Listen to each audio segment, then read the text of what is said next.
Good morning, everyone. Good afternoon. I'm passing you over to Claudia. Hi, welcome everyone. So today we're going to look at the new pricing experience in Business Central and how it works, what people need to think about, and to give you a quick 15-minute, 20-minute overview of what it does so you can start thinking about how it can impact you and how you're going to work it. Hi everyone, my name is Danusha Jolliffe. I'm the Marketing Customer Services Director here at T-Vision and Bevica.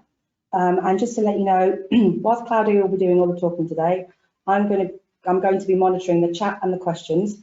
If you have anything you'd like to ask at any point, please do type in the chat, type it in the question box. We'll be sending this to you afterwards at the end via email. Claudia, back to you. Okay. Right, so the new pricing experience, what we're going to go through really is what's changed in the software, try and understand maybe why Microsoft are changing it, how does it work, and what you can do next.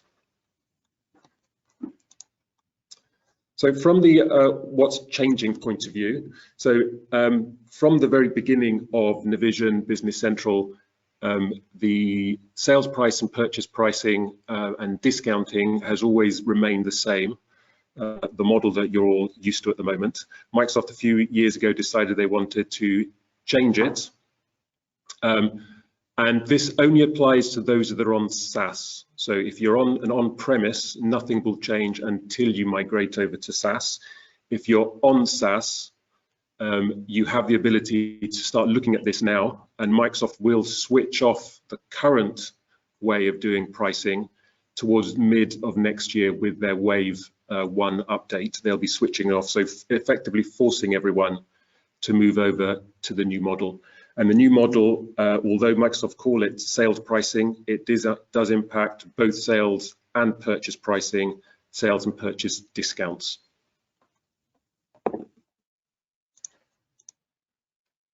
So why are they changing it?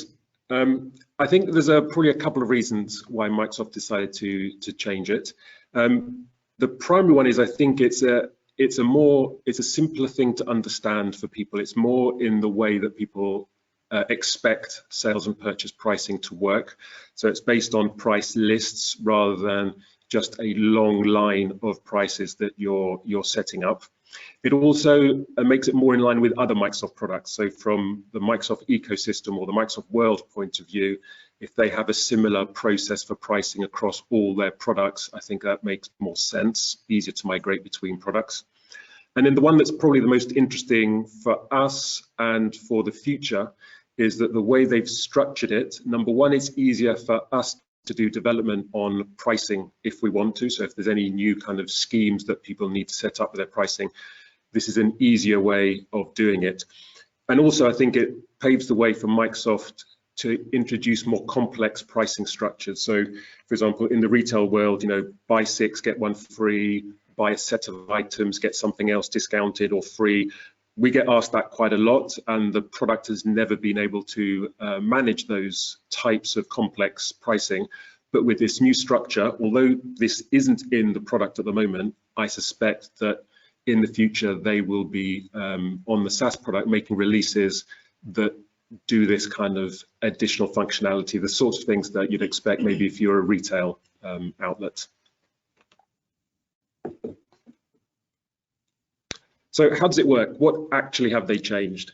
So the new model is based on price lists. So effectively, you set up a price list with a description, what sorts of things you're going to add to that list, and then you put in your products and your customers and your different types of prices within that list. You can create as many lists as you want for any type of reason. So I think from a management point of view, it's easier, and hopefully you'll see in a minute that, for example, you can create a price list for a customer or a price list for a customer price group. So again, you can contain your prices more easily than what you have at the moment, which is effectively just one long list which you would filter to be able to see prices by this group or prices by that group. So I think the management is easier, and also that leads on to the better visibility. So you can say to someone, go to that customer's price list, and then you will see all the prices that customer might get. So that kind of is is better visibility and easier to manage and to share around the company. They've also brought into the price lists resource pricing, resource group prices, which did exist or does exist in the current model, but they were kind of hidden away on the resource card and the resource group. So now they're bringing that into the price list, so it's more visible, it's easier to understand where the prices are coming from. But interestingly, they've also added the ability to create prices by GL account. So those of you who are using GL accounts directly on sales or purchase lines for things like delivery charges or ad hoc things you want to charge customers, you can now set up different prices per customer or per group, so it gives you a bit more flexibility. And then interestingly, you can set up prices by contact. So if you create, for example, a sales order for your customer, and then you say, actually, it's this particular contact at that customer that gave me this order, you might then create special prices because that person gave us that particular order. So if you have consultants that you use to get you orders, then you might be able to say this consultant gets an extra 20% off because it's being ordered by him. So that's quite interesting. That's something new in the software, which we're kind of still playing around with and coming up with ideas on how that might work. In terms of moving over to the new model, there's a migration process. I'll show you that at the end of the demo. It's a quick couple clicks of a button, and the software automatically will move all your current prices to the new model. So we do suggest that you practice this in a test or sandbox environment first, just to understand how that migration is happening and how things move into the new model, and then try things out on sales and purchase orders. But what Microsoft have tried to do here is that make it as simple as possible to move across, because they're effectively forcing everyone, so they don't want a lot of pain involved in moving over to this new model. So Claudio, we have two questions actually. Okay. First question is, if we're on-prem, excuse me, can we assume Microsoft aren't looking to remove that functionality and force everyone to move on to SaaS? So if you're on-prem, none of this applies to you at the moment. And while you remain on-premise, none of this applies to you. This will only apply to you if and when you move over to SaaS. So the chances are, if you're on-prem at the moment, you're not going to be moving over to SaaS in the next month or two. So when you do, let's say in the next 6 months, year or 2 years, this will be just the normal way of doing pricing rather than having to migrate from one to the other. And that kind of leads into the second question, was if it's mandatory. So if you're on-prem, then no. If you're on-prem, no, you don't have to worry about it. And then we also have a third question. You mentioned around testing this in a sandbox. Do we know when we'll have access to sandboxes? If you're on SaaS, you do have access to sandboxes. You have 3 sandboxes that you can get access to, so you should have that already. Okay, thank you. Yep, okay. So the automatic migration, and I'll show you that at the end of the demo, how easy it is to do that and kind of the outcome of it. And then the last bit on the slide here, which is really quite important, is that this is really what I'm going to show you, and what Microsoft have changed is really just how you manage creating and managing your prices, your sales and your purchase prices. The way that prices are applied on things like sales orders, purchase orders, quotes, etc., hasn't changed at all. So there's the logic for finding which is the best price or the most appropriate price to put on a sales order. That hasn't changed. So I think that's quite important. It's just how we manage the price lists in the first place that has changed slightly. Okay, we've got another question now. So on SaaS, the person has asked, on SaaS we have some companies on Business Central. Is it mandatory there then, and what is that deadline? Or will you be covering that? Sorry, repeat the question again. On SaaS, we have some companies on SaaS on Business Central, and is it mandatory there then, and what is the actual deadline for this? Yep, if you're on SaaS, it is mandatory, and the deadline is when you upgrade to Wave 1 next year. So that will be around about June is probably the latest you want to be doing that. So June 2024 will be the latest that you should migrate to Wave 1, and that's when Microsoft will switch off the old model and force everyone to automatically migrate to the new model. Thank you. Yeah. What to do next? If you're on Business Central, it's available now. I'll show you how you can try it out, what you need to click. If you're on Bevica, we are doing an update for Bevica for the new pricing, and that'll be available from April. So communication will go out to all our Bevica customers in April, and from that point on, you can try it in your sandbox environment to try and understand for yourselves how it all works. Okay, so let's go into the software itself and kind of give you a flavor of how it works and what it does. So we have new options. Once you switch this on, so you won't see these options currently in your software because you haven't switched on the new model, but once you switch on the model, you will see options like sales price lists and purchase price lists. So if I click into purchase price lists, so what I've done here is I've created a number of price lists, each one for a defined set of prices and discounts. So this is the way I think most people will set up price lists.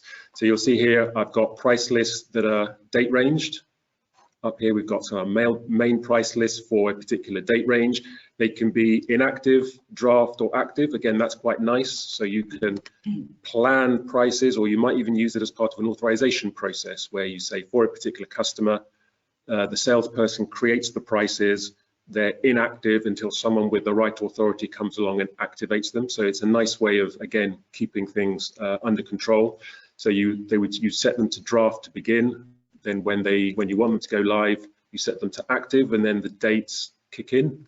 And then at the end of the process, again, if you want to keep things neat and tidy and you haven't maybe put dates on them, you can set them to inactive and they're just kind of dormant in the background.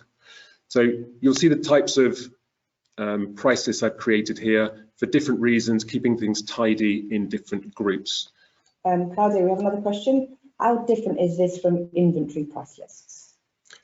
Inventory price list is a screen where you can see a certain type of price with inventory values and other item related. The inventory price list takes information from here. It is a separate piece of functionality.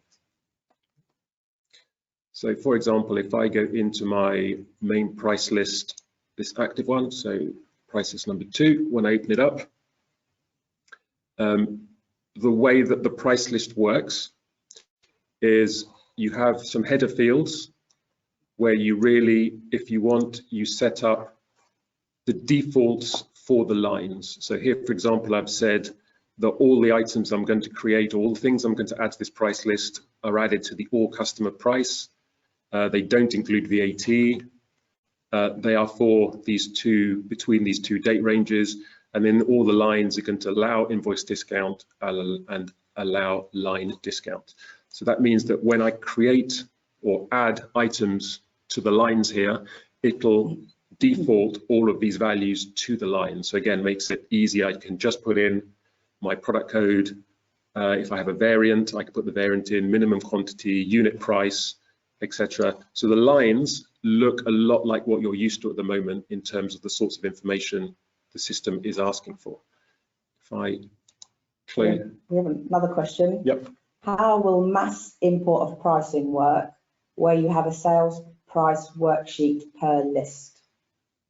Does that make sense? Repeat the question again. How can mass import of pricing work if you have a sales price worksheet per list? I'm assuming that's per price list. So yes, there are screens where you can import your prices, or in fact, you can import the prices directly into a price list here, and then make sure they're correct and make them active. Or you could use Rapid Start to bring prices in and attach them to a price list. There are, up here you can see, you have a suggest lines routine that can look at existing price lists and create a new price list given the items on the existing price list with adjustment factor and rounding if you want. Or you can copy one price list to another price list to then go and change those prices on the new price list. So if I go back to my prices, so this wholesale price here, for example, So this one has been set up to allow me to add prices and discounts on the same price list. So the one we looked at previously was just for prices. But if you look at the lines here, if I scroll down, you can see I can add a line here for this particular product that both has a price and a discount. Or if I want, I can add a new line here.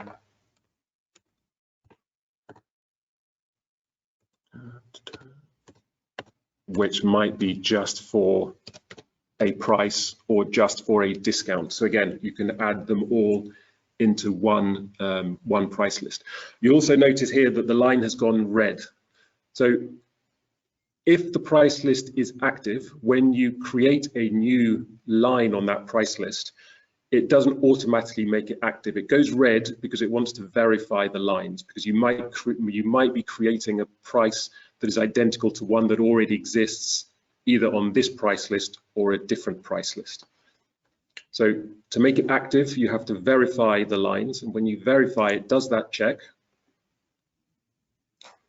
and if everything's okay, it just activates it. If not, you get this warning message here saying that what you've actually entered is exactly the same as an existing price already, and to keep things tidy, it won't let you do that. So it shows you the two prices, and then it suggests which one you might want to remove. So you can change whichever one you want. You say okay, and then it'll remove the duplicate price list and leave you with the one that you wanted to keep. So up to now, I've shown you how to create a price list where you define exactly how the lines are supposed to behave on that price list. But you can also have a price list that is completely open and free for you to put any sort of lines on it.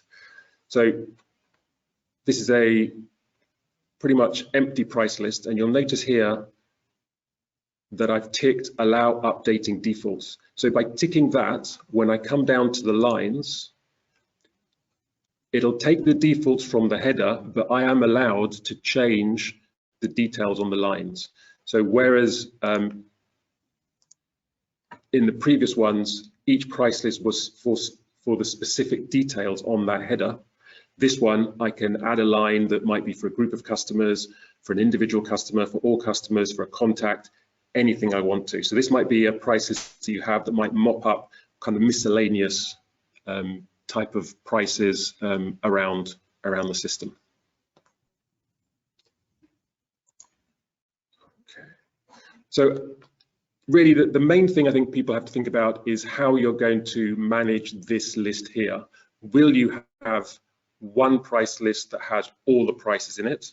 So one huge one that has all different types of prices, validity dates, quantity breaks, and so on? Or are you going to manage multiple price lists because it's easier and more visible from this point of view to say, okay, this is where I've got all my euro prices, this is where I've got my group pricing, and so on. So that's probably the amount of work that people just have to think about when they are kind of moving over to this model and planning how you're going to move forward with it. So it's not something that we had to think about in the past.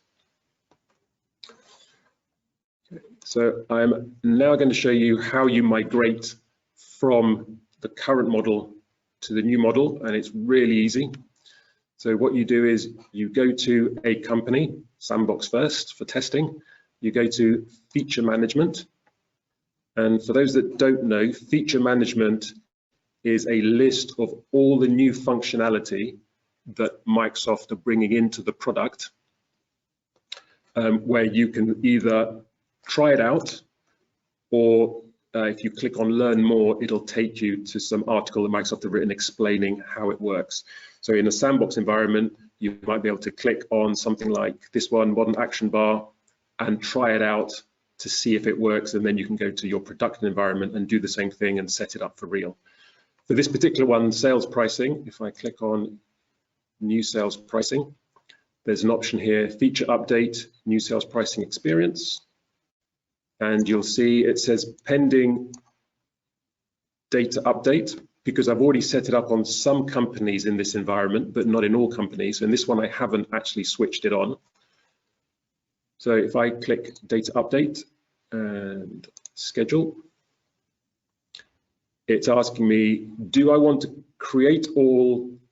take all my existing prices and put them into one big new price list, or do I want the software to try and split them out in some sensible way? So I've said I want it to split them out to try and understand how the software is trying to kind of categorize my products and prices. Then I accept data update, say next, and update. So in this demo environment, there are probably only about 1,000 odd lines of prices, so it doesn't take that long. But even in a real scenario, I'm not expecting this to take hours, for example. It should take 10, 15, 20 minutes maximum. So you can see now in this particular company, it says complete data update. And if I go back to my home page and do, for example, sales price lists, that's what it's automatically done from the prices that I had set up from the old model, migrating them to the new model. So it looks like what it's trying to do is trying to create price lists per customer, per groups, then we have some for campaigns. So in its own way, I think it's created them in a similar way that I showed you before, in kind of a logical group, so that it's easy to go into, let's say, a customer and see the price list that I've applied to that customer, or groups of customers, or groups of discounts. If I'd set up just to use the one price list, everything would have been thrown into this number one price list, and all the others just wouldn't exist. So you can see there that it's done it for sales prices. If I click on purchase prices, it's done the same sort of idea, although here I've got less purchase prices set up than I have sales prices, which is normally the case.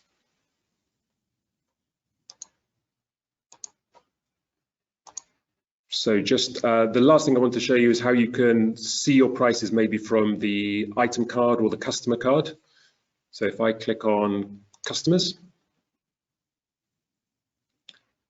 so you have the option, just like you have at the moment from the customer card, to see your prices, so prices and discounts. But you'll notice now that rather than just looking at the sales prices, which is what you've currently got, you can now look at price lists. And that will show you all the price lists that have prices that this customer has access to.